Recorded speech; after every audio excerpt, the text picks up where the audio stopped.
Buenas noches. Este es el programa 163 de Corrientes, antes y ahora.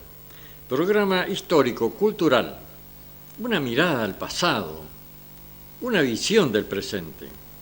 Programa de 1 hora de duración. Se transmite por Canal 4, Cabletel Mercedes Corrientes, los días martes de 21 a 22 horas. Se reitera miércoles, luego del informativo de este canal, y luego se lo carga en YouTube. Estas historias son verídicas, las que viví y reviví en mis largas travesías por los campos correntinos, otras que escuché de personas que las protagonizaron, donde se reflejan fielmente, sin aditamentos políticos, religiosos o sociales, a los hombres y mujeres productos de la tierra correntina, las empresas grandes y pequeñas que empujaron la rueda del progreso. Son ellos, no otros, los protagonistas de Corrientes, antes y ahora. En este programa tienen cabida todos los temas que nos ayuden a descifrar nuestro patrimonio intangible. Agradecimientos a Griselda Montiel, Romina Lugo y José María Calderón, y a los auspiciantes que hacen su aporte para que podamos estar en este programa. Manto para la Virgen de Itatí. La Virgen de Itatí lucirá nuevo vestuario. Ella me manifestó cómo debía hacerlo, dijo su diseñador. La Basílica de Nuestra Señora de Itatí acaba de informar que durante la tarde de este sábado llegó hasta el santuario mariano Enrique Cardoso. Se trata de un conocido diseñador de Corrientes capital que acercó 2 nuevos mantos para nuestra tierna madre de Itatí. Uno será para la imagen que está entronizada en el templete de acceso a la ciudad de la Madre Morena, en el empalme de la Ruta Nacional 12 y Ruta Provincial 20. El otro manto es para la imagen peregrina que se venera en la Basílica.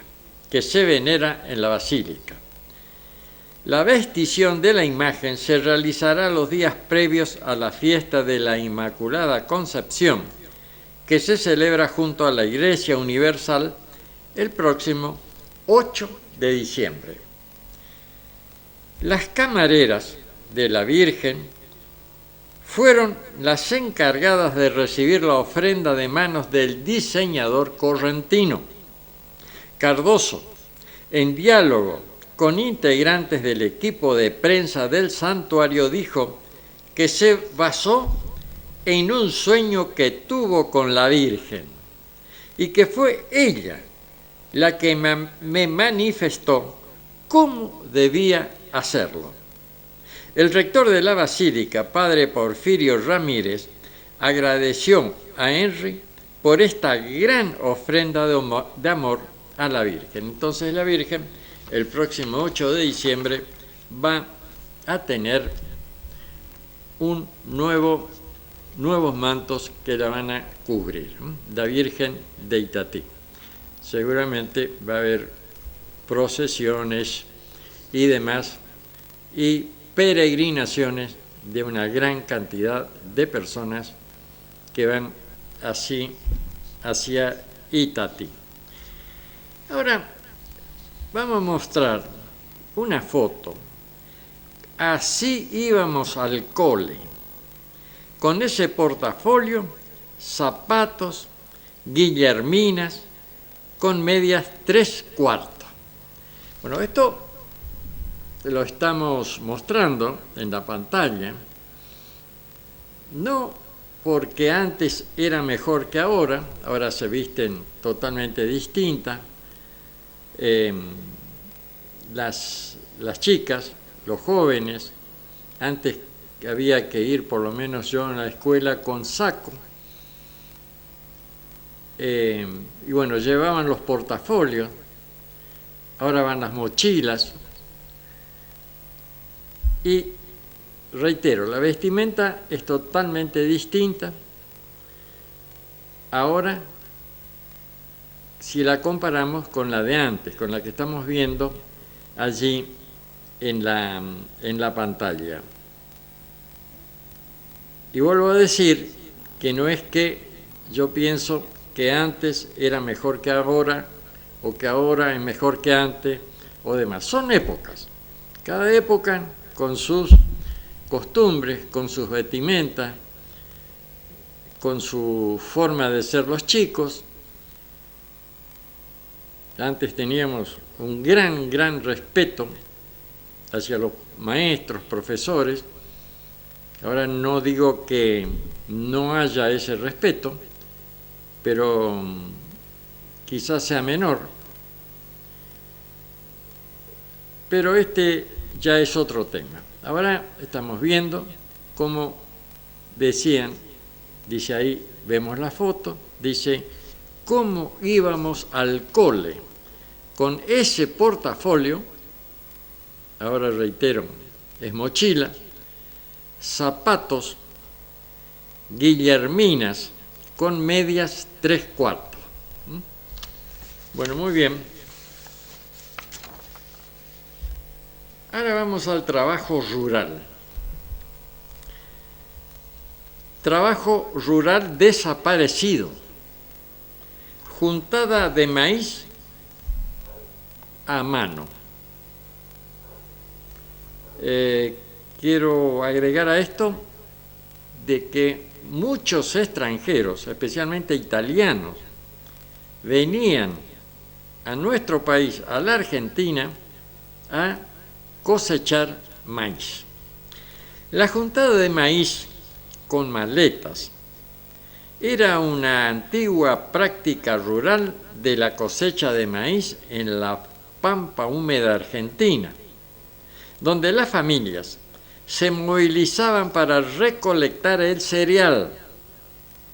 El término maleta se refiere a una bolsa grande que se ataba a una cincha y que los trabajadores arrastraban para recolectar y transportar las espigas directamente en el campo. Doña Juana Sarandón contaba que a los 8 años empezó a trabajar con su papá juntando maíz. Ya en principio de abril, la zona agrícola se preparaban para la llegada de los juntadores de maíz.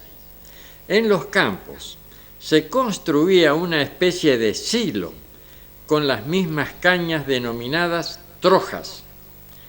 Este trabajo, que dio sustento a miles de familias argentinas y extranjeras, empezó a quedar en el pasado a medida que los adelantos tecnológicos ganaban terreno en la rutina productiva. La aparición de las cosechadoras. La troja de maíz, quien que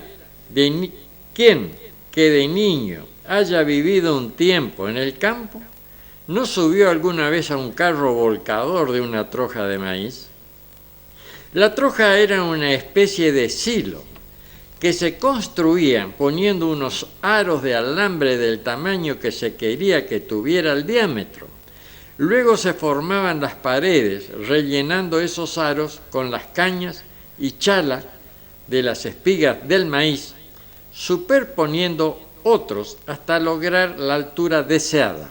Aproximadamente siempre era de unos 4 metros. Ahí se ve en la foto cómo eran las trojas, incluso se ve ahí un tractor de los muy antiguos. Al comienzo, cuando la troja estaba baja, las espigas se acopiaban a mano, pero luego era necesario hacerlo en forma mecánica. Para eso se ponía en el centro una estaca de mayor altura, al cual se le coloca un anillo, por el que pasaba una rienda o cable grueso atada a la base, donde llenaban de espigas un carrito. El otro extremo de la rienda era sujetada a la cincha de un caballo. Cuando el carro estaba lleno, el caballo se alejaba izando de este cable y al llegar a la altura deseada se volcaba en forma automática. El trabajo diario normalmente finalizaba llevando en el carrito vacío a los niños de la casa, arrojándolos dentro de la troja. Bueno, esto lo hacían entonces en La Pampa, en la zona maicera. Acá en la zona del Payure había muchos chacreros. Recordamos a Cambá Lunar, que trabajaba en el campo, la Elcita, de Luis Peloso, mi suegro, un Cambá Lunar que incluso el padre Cini le hizo un chamamé. Y bueno, ellos también sembraban obviamente el maíz, preparaban la tierra con un arado, a veces mancera, después adelantaron un poco y tenían un arado de asiento tirado. El arado mancera lo tiraba uno o dos yeguas tiradoras, y el arado de asiento eran 4 las yeguas. Después se rastrillaba eso con un rastrillo. Esto se iba a pie detrás del rastrillo, y para sembrar se hacían unos surcos.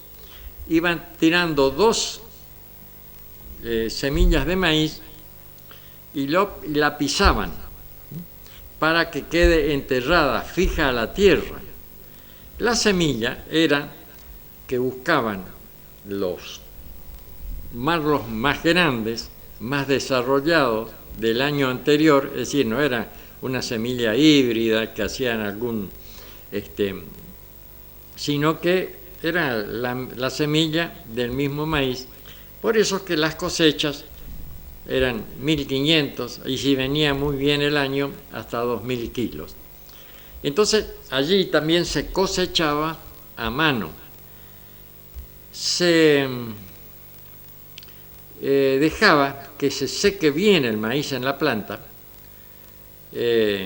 para después se hacían en los galpones, unos lugares que no estaban muy cerca de la tierra, eran un poco altos, para que en la parte de abajo le entre algo de viento y no se humedezca el grano. Entonces, como dije, el grano tenía que estar bien seco para evitar que se arda cuando se hacía la troja de maíz. También se aprovechaba el maíz cuando estaba todavía tierno. Bueno, cuando todavía tierno era atacado por los loros, había que tener los chicos a caballos y haciendo ruido con latas y demás para ir espantando los loros. Era una tarea realmente que a los chicos los sacaba. A muchos no iban a la escuela porque había que espantar los loros fundamentalmente a la media siesta, donde venían a atacar.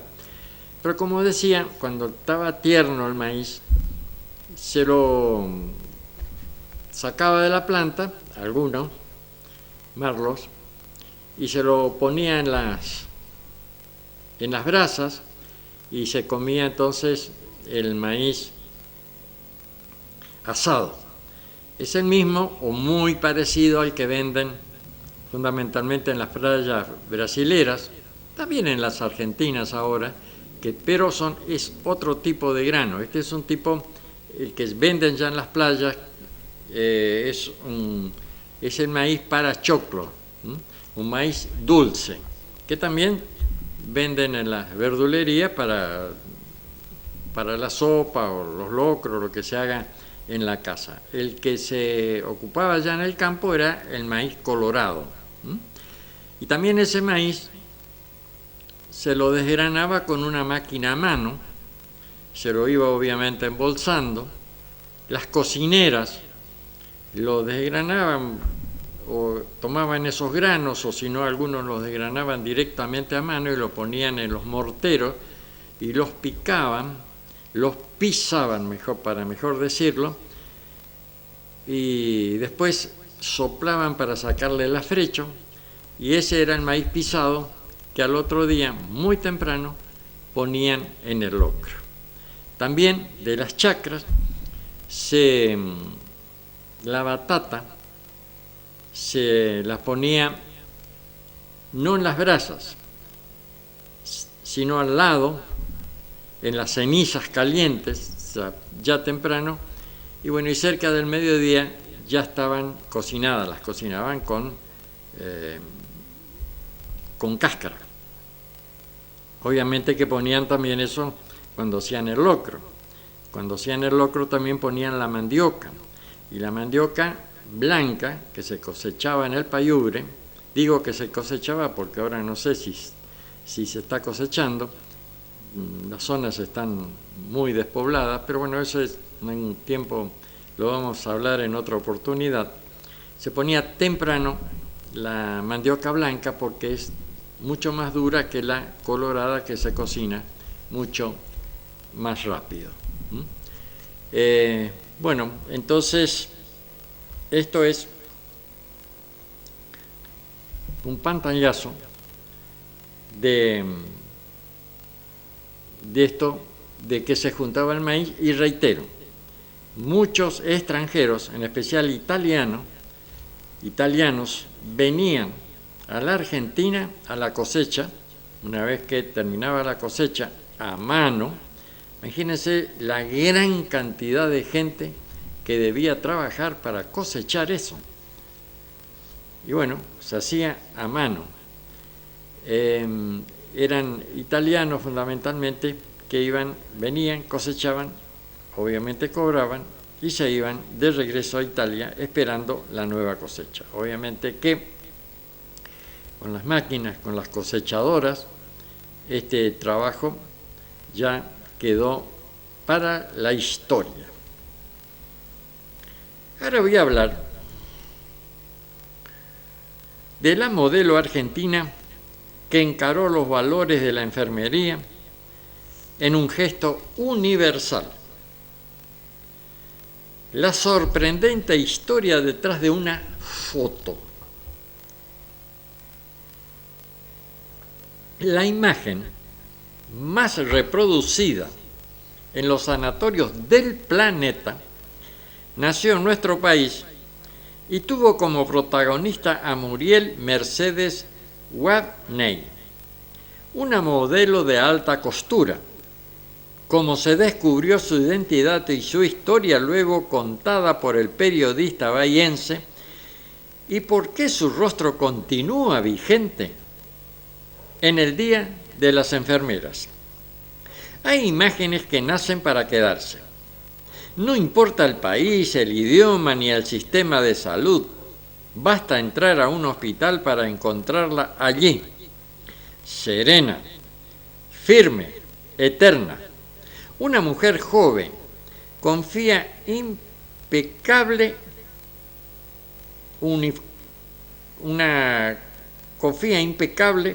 uniforme claro, el dedo índice apoyado contra los labios como un suave recordatorio. Silencio, por favor. Esa fotografía tan repetida, tan naturalizada, tan universal, tiene detrás una historia que muy pocos conocen y que jamás sería noticia si no fuera por la curiosidad insistente de un periodista del interior bonaerense. La nota dice: 21 de noviembre, Día de la Enfermera, en la Argentina, fecha creada en homenaje a la Virgen de los Remedios, patrona de la actividad y figura protectora de quienes dedican su vida a cuidar a otros. La historia adquiere otro brillo, porque esa imagen que simboliza respeto, calma, cuidado y humanidad tiene rostro argentino, y ese rostro pertenece a Muriel Mercedes Watney, una modelo que jamás imaginó que una simple sesión de fotografía terminaría convirtiéndola en un ícono silencioso de la salud mundial. Una foto que no se pensó para la posteridad. La historia podría haber quedado enterrada para siempre si en 1970, en Bahía Blanca, un cronista no hubiese escuchado un comentario casual en medio de una charla de pasillo. El periodista trabajaba para el semanario Paralelo 38 y estaba habituado a cubrir temas variados cuando el destino lo cruzó con Juan Krajnic, jefe de los laboratorios de Taranta y CIA, Sociedad de Responsabilidad Limitada. No era una reunión pautada ni una entrevista formal. Fue apenas un instante antes de que Krajnic emprendiera el regreso a Buenos Aires. En esa conversación, que parecía una clásica despedida cordial, Krajnic lanzó una frase que descolocó al cronista. ¿Sabe quién hizo la foto de la enfermera del silencio? Yo. El periodista se detuvo. ¿La qué? La imagen que estaba en todos los consultorios, salas de espera, maternidades y centros de salud del país. Esa foto que se doblaba, se plastificaba, se colgaba en marcos, reproducía sin parar. Krajnic, casi sin proponérselo, abrió la puerta de una historia desconocida. El origen, un gesto observado en un hospital de Rosario. La fotografía había nacido como tantas ideas patentes de una escena mínima. Krajnic relató que en 1953, durante una visita a un hospital de Rosario, quedó impactada por el caos sonoro en una sala de espera repleta. Una enfermera, agotada por las interrupciones y el bullicio, levantaba el dedo índice hacia los labios una y otra vez, pidiendo silencio sin necesidad de palabras. Ese gesto simple, doméstico, cotidiano, comprensible en cualquier cultura, se le grabó profundamente. Ahí entendí que una imagen así no necesitaba explicación, contaría años más tarde. De regreso a Buenos Aires presentó la idea a la dirección del laboratorio. Una foto clara, directa, universal. Una enfermera joven, amable, pero firme. Una imagen que pudiera colocarse en cualquier institución, transmitir el mensaje sin traducciones. Le dieron la luz verde. La elección del rostro perfecto. El laboratorio convocó a un estudio fotográfico de renombre, Graf e. Kistler, donde se organizaría la sesión. Para el casting llamaron a varias modelos profesionales. No buscaban belleza idealizada, sino algo más específico, ternura, autoridad y una armonía suave en la expresión. Fue en esa búsqueda que apareció Muriel Mercedes Watheney. Su cara diferente, equilibrada, dulce y, en palabras del propio Krajnic, autoritaria sin dureza. Logró lo que ninguna otra. Watheney integraba el staff de Jean Cartier, creador del programa televisivo El arte de la elegancia. Había trabajado para marcas importantes, entre ellas Harrods, en Buenos Aires, la sucursal local de la histórica tienda londinense, y también en campaña para Textil du Silo. Era una figura conocida en el ambiente porteño de la moda de los años 40 y 50. Inició su carrera en 1947 y para el momento de la fotografía ya era maniquí, acostumbrada a lucir prendas sofisticadas, especialmente tapados de piel, que estaban de moda. Llevar la cofia blanca no era parte de su rutina, pero aquella pose señorial, tranquila, casi maternal, le salió con naturalidad. La sesión duró toda una tarde. 1000 intentos, 1000 ángulos. Después, la revelación de negativos. Y entonces, entre las luces y sombras, entre los gestos suaves y las pruebas, apareció la foto, la que más tarde recorrería el planeta entero. Una identidad que nadie preguntó. Lo increíble es que la imagen alcanzó difusión masiva sin que nadie, ni periodistas, ni instituciones, ni profesionales de la salud, preguntaran jamás quién era esa mujer que estaba retratada. Más de 60.000 copias se distribuyeron gratuitamente en consultorios, hospitales, maternidades de América Latina, Estados Unidos y Europa. La foto se reproducía tanto que muchos argentinos estaban convencidos que provenía del extranjero, de algún catálogo inglés o de una empresa internacional. El retrato se transformó en símbolo, en advertencia amable, en parte del paisaje sanitario y, paradójicamente, eso borró la pista de su origen. La explicación del anonimato era simple. En el borde inferior izquierdo de la foto estaba impreso el logo de Taranto. La mayoría de quienes la colgaban recordaban esa esquina para que se viera más prolijo. En ese corte se perdía la única pista que revelaba que era una obra nacional. En 1970, la primicia que finalmente descubre a la enfermera, cuando aquel periodista bahiense escuchó la confesión de Krajicek, entendió que tenía en las manos una historia extraordinaria. No solo era la primera vez que alguien contaba el origen de la foto, también era la primera vez que se mencionaba a la modelo. Hasta entonces nadie sabía que la enfermera del silencio era una mujer real, argentina, con una carrera, un nombre y una vida propia.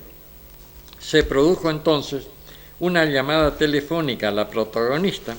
El diálogo fue revelador. ¿La gente la reconoce por la foto? Algunos sí. Mi rostro no ha cambiado demasiado. ¿Qué siente cuando entra a un hospital y se ve colgada en la pared? Que pasó el tiempo, pero también satisfacción.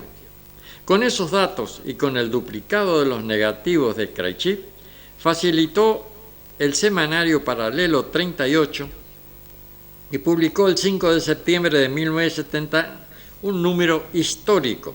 El título decía: El rostro que habla. Por primera vez se revela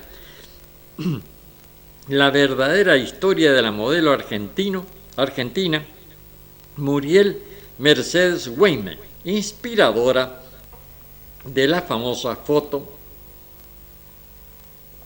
del silencio hospitalario.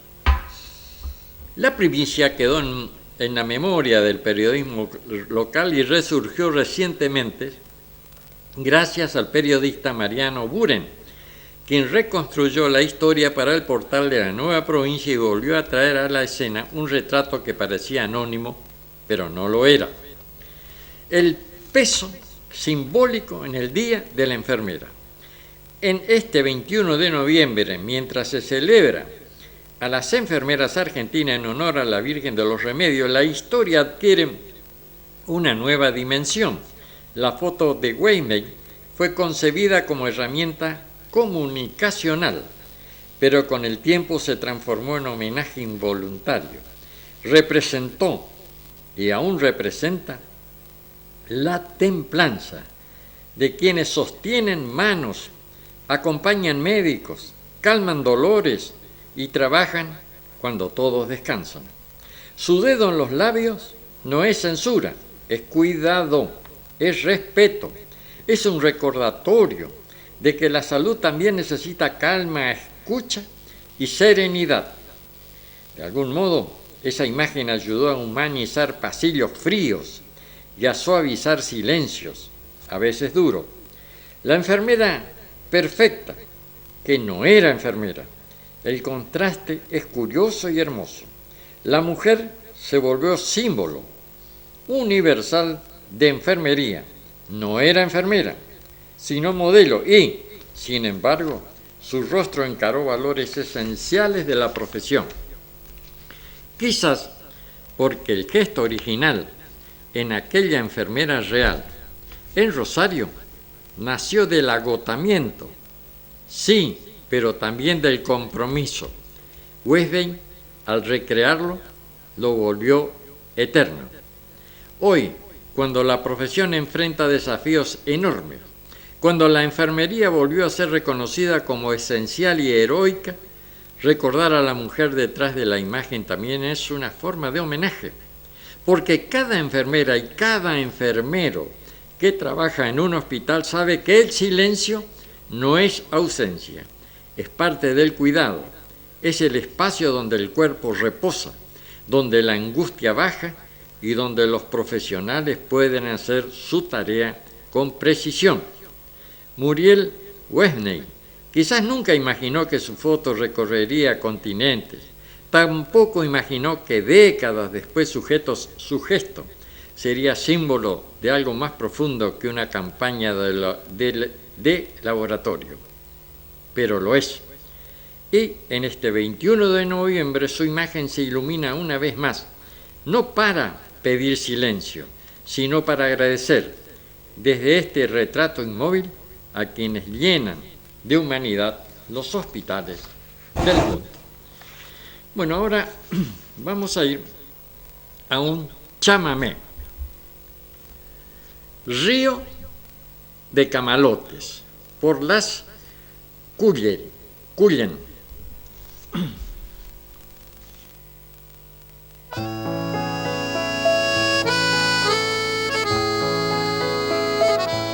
Si yo digo verde, aquí usted no piensa en el camalote. Y si digo agua, usted no imagina el Paraná. Diciembre lo arrastra, desata su nudo con la madre selva. Y con él viene el agua, el viento del norte y la yarara. Y a su incertidumbre, lento lagarto, raíces negras, se le pega el hambre, el aire pesado y la inundación. Que no se detenga tu marcha lenta, rumbo pa'l mar. Es tan semejante a nuestro delirio, a la soledad. Que te empuje el viento, mi pensamiento o el temporal. Fuera de la orilla, tu camarilla, camalotal.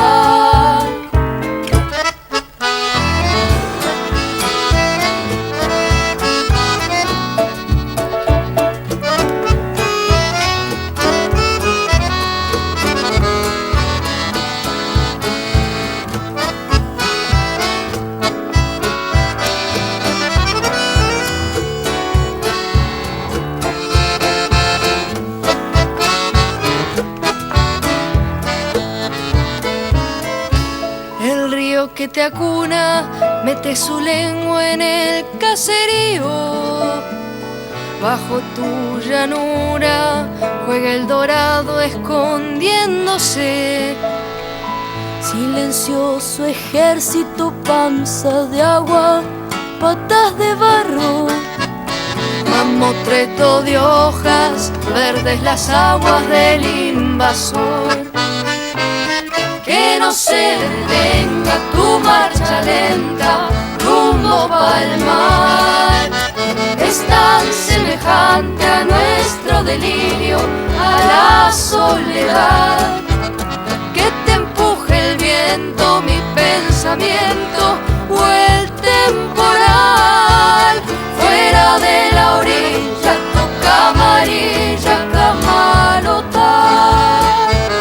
Fuera de la orilla, tu camarilla, camalotal.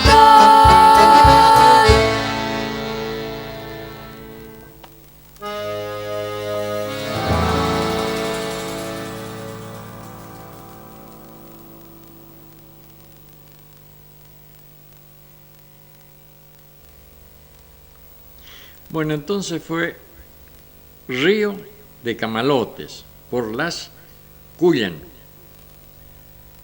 Ahora vamos a ir a la tapa de un trabajo que ya estamos compaginando, terminando, el comercio, tapa y contratapa de ese trabajo, ya lo estamos comenzando a exhibir, es un trabajo de unas 130, 140 páginas, donde está reflejada parte de la actividad comercial, muy pequeña parte de la actividad comercial de nuestra ciudad, de nuestra provincia, pero también es un trabajo donde está reflejado, descrito, todo el comercio mundial, comenzando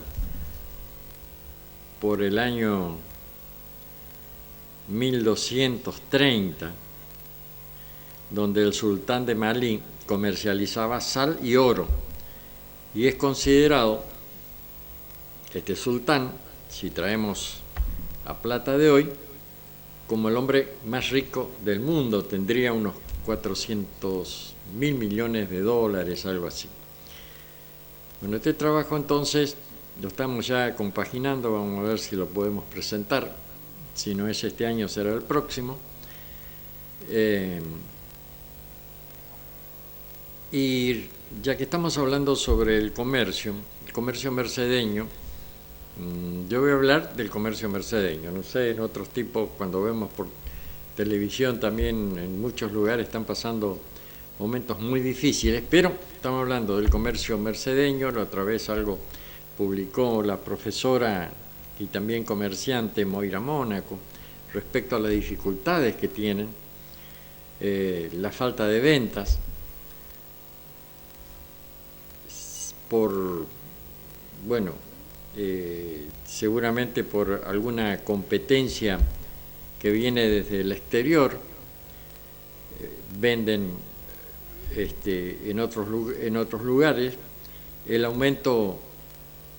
gran aumento que tuvieron los alquileres y los servicios, tanto agua como luz,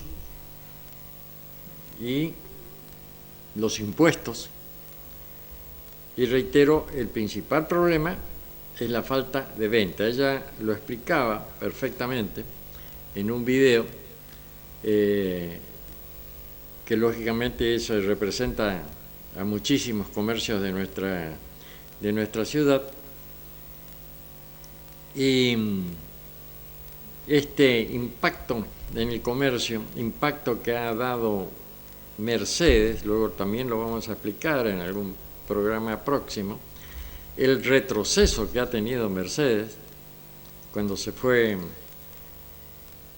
el ejército, 1000 y pico de hombres que gastaban parte de su sueldo acá, cuando llegó al ferrocarril, cuando se terminó el comercio de la lana, que era una gran cantidad de dinero que ingresaba a la ciudad. Muchos ganaderos pagaban todos sus gastos con la venta de lana, los esquiladores, el transporte de la lana, bueno, una enorme cantidad de dinero que dejó de ingresar a Mercedes, como también los remates presenciales, ferias. Recordamos que Mercedes fue la primera exposición del interior del país, la que asistían una gran cantidad de personas, la que se vendían 1.200 vacunos y 1.500 lanares y no sé cuántos equinos. Entonces, en algún momento lo vamos a explicar. Pero, entonces, esto es para también graficar que Mercedes con el tiempo ha ido retrocediendo y mucho. Y escuché algunos intendentes, o candidatos, mejor dicho, a intendentes, que decían qué mal está la ciudad, que hace falta esto, lo otro. Pero los recursos son escasos. También tenemos que recordar que Corrientes está entre las 3 últimas provincias, la otra es Santiago del Estero y la otra no sé cuál, que recaudan menos dinero de sus impuestos internos. Está entre las 3 últimas. Así que depende muchísimo de la nación, y que depende que la nación le mande los recursos corrientes, y ellos a su vez van a tener que mandar los recursos, tienen que mandar a los municipios. Entonces, la situación está en ese aspecto bastante o muy complicada. Después vamos a analizar un poco esta situación de la ciudad de Mercedes, que estaba destinado a este departamento a ser el segundo de la provincia, pero se ha quedado, y mucho por una cantidad de problemas que no es inherente a Mercedes, sino es al problema de la economía nacional y también mundial. Vamos a ir ahora a Mercedes, cuna de acordeonistas. Arévalo Hugo nació el 3 de octubre de 1964 en paraje Caaguazú, localidad de Felipe Joffre, departamento de Mercedes. Desde niño aprendió a ejecutar la guitarra y a cantar en fiestas patrias y reuniones escolares. Luego en Buenos Aires, ya como profesional en canto y guitarra, se vuelca como hobby al acordeón y automáticamente comenzó a ser un gran intérprete del acordeón a piano. Después de 36 años vuelve a su ciudad natal, continuando con su carrera artística. Aswad Jorge Coqui nació el 28 de marzo de 1979. Empecé a tocar el acordeón, dice, con mi tío Tono Acevedo, y después tuve varios profesores: Tesoro Ángel, Lucho Ramírez, Goyo Miño y últimamente Martín Miño. Formamos el conjunto Los Tosca, con Juan Pablo Barberán, Marcelo Gauto, Pedro Mesa y yo, Jorge Aswad, con el cual participábamos en muchos festivales. Ganamos el prefederal en el 2007. Fuimos a participar a Entre Ríos. En ese festival, entre 30 conjuntos, salimos segundo. El año pasado integré el conjunto Los Mercedeños y acá sigo meta el acordeón. Bueno, entonces esto es Jorge Coqui Aswad.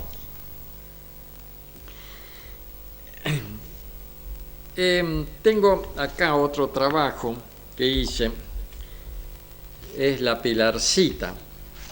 En este opúsculo, Santos, Profetas, Mártires y Leyendas y Creencias Correntinas, del cual soy autor, donde está San La Muerte, el gauchito Antonio Gil, Juanita Cabrera y La Pilarcita, ¿no? Y ya en algún momento voy a leer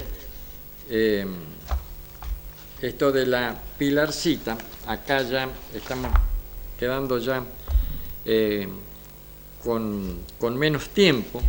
Tengo el trabajo también El Día de la Mujer Indígena, el brutal asesinato de Bartolina Sisa, la heroína aymara que desafió al dominio español, la madre de la rebeldía indígena.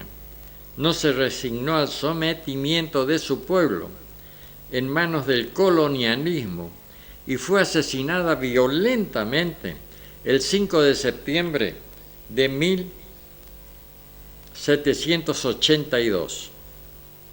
El cuerpo de Bartolina Sisa fue brutalmente humillado, fue atado a la cola de un caballo, arrastrado por las calles y luego descuartizado como advertencia para quienes se atrevieran a rebelarse contra el poder colonial. Era el 5 de septiembre de 1782 en La Paz y el virreinato del Perú acababa de ejecutar a una de las líderes indígenas más importantes de la resistencia colonial en el Alto Perú. Aymara, guerrera, estratega, Sisa fue el rostro de una lucha colectiva por la libertad que desafió al imperio español desde las entrañas del continente. Bueno, esto luego lo vamos a ampliar, a contar toda la historia. Ahora solamente es un comienzo, es un inicio de esta mujer. Nosotros siempre lo digo, recordamos a estas mujeres, a estas heroínas, estas mujeres que fueron y participaron de la independencia igual que los hombres. Y la historia solo refleja más que nada a los hombres. Ahora las están reivindicando a muchas mujeres. Recordamos muchas historias, las fortineras, gente de gran sacrificio, donde mataron sus hijos. Sin embargo, ellas resistieron y siguen resistiendo en el tiempo. También tenemos a Andresito Guayquirarí, parte de la historia. Esto yo lo publiqué en revista Mercedes, La Libre Expresión Correntina, la cultura, las creencias, la educación, su historia, sus paisajes, su gente, su acervo patrimonial.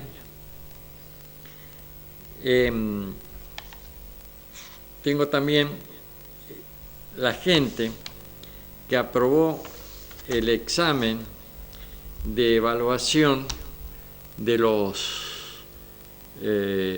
guías de casa. Acá estuvo la semana pasada el funcionario provincial, quien estuvo en esos cursos que se están dictando de guía de casa. Tenemos una invasión tremenda de jabalí, de ciervo axi y de otras especies que están depredando, y que por eso es que el gobierno provincial tomó la decisión de dar permisos de caza para ir diezmando esos animales, pero hay una grandísima cantidad, no solamente en nuestra provincia, sino en varias provincias que hacen tremendos desastres. Ahora tengo acá algo del autor Mario Roberto Aguirre, y es una poesía. Tito el cantor.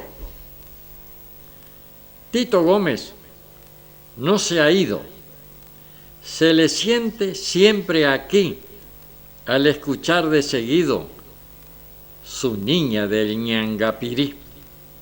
Su voz marcó la presencia y por siempre sonará cuando me duele tu ausencia, tema que te hace llorar. Tan cálido aquel abrazo que a esa guaina dejó, María de los Lapachos fue de quien se enamoró. Se oye desde el cielo, allá por Yajaveré, para su gente es consuelo este hermoso chamamé. Nuestros sueños y la distancia acrecienta más el dolor de escucharle. Quedaron ansias acá en su pueblo cantor. Bueno, Tito Gómez fue uno de los que se cayó cuando cayó el colectivo con los Sheridan y otros, allí en Bellavista, al Paraná, y se salvó. Decían que, o dijo él, que él no sabía nadar y pudo salir, y que los Sheridan sí sabían nadar y no pudieron salir desde dentro del colectivo, se los llevó la corriente. Bueno, no sé bien qué es lo que habrá pasado, o por lo menos nos imaginamos el portentoso Paraná, que estaba sumamente crecido, cayó el colectivo ahí, entonces se fueron y allí murieron unos cuantos, de los grandes talentos del chamamé. Mercedes Corrientes, paraje San Salvador, tuvo una grandísima pérdida. Parte del chamamé se fueron con los Sheridan y este Tito Gómez felizmente se salvó. Bueno, ya estamos llegando al final de este programa y precisamente tenemos un chamamé de Tito, el cantor, autor Mario Roberto Aguirre. Entonces entonces esto que yo estuve leyendo, la poesía, y el chamamé es Como ayer, por Ricardo Tito Gómez.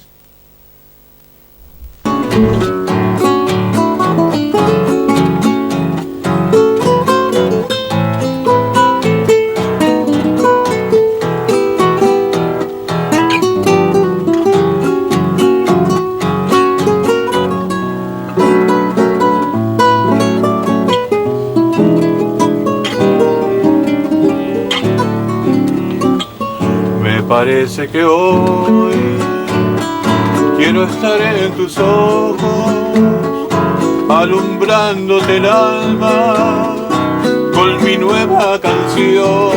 Ay, mi niña de ayer, hoy es fuego en mi otoño, senderitos de sol, busco de aquel amor y tu piel de un matiz tan de azúcar quemada, con la luna de abril me regala tu sombra y me vuelvo aquel tiempo curumita y enamorado de tu sol, y en mi voz la emoción de nostalgias te nombra. Y esta canción de luz que nació en mi guitarra, con acordes de luna quiere darte la emoción de saberte tal mía que el dolor no nos toque esta vez, cuñata, y volvamos a amarnos como ayer, Ñangapirí.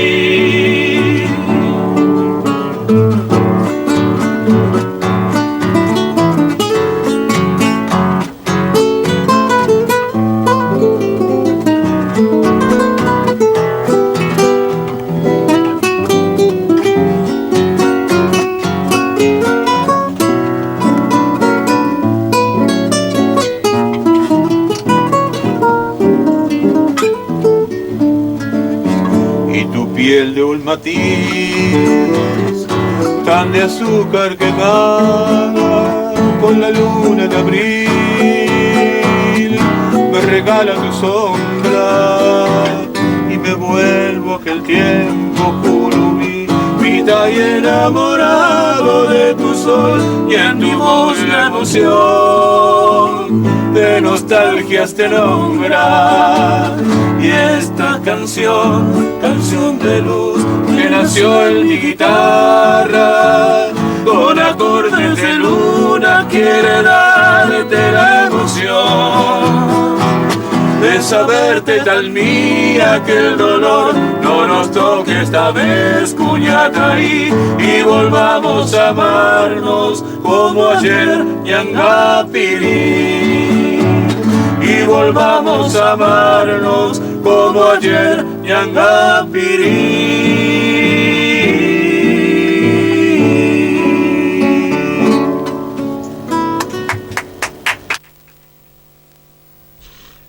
Bueno, el chamamé Como ayer, por Ricardo Tito Gómez, uno de los talentos que contribuyeron para hacer grande al chamamé.